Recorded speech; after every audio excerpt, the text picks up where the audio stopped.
খালেদা জিয়ার শারীরিক অবস্থা এখনো অপরিবর্তিতই রয়েছে। সিসিইউতে নিবিড় পর্যবেক্ষণে চলছে তার চিকিৎসা। আমরা আরও খবরাখবর জানাতে চাই দর্শক। হাসপাতালের সামনে থেকে যোগ দিচ্ছেন আমার সহকর্মী শকত মঞ্জুর শান্ত।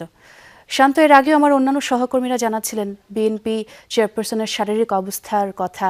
আপনার কাছে কি আপডেট আছে এবং এই যে একটা জটলা তৈরি হয়েছে সেটি কেন কাটছে না? এতবার বারণ করা সত্ত্বেও তারা কেন ভিড় করছেন, তারা কি বলছেন?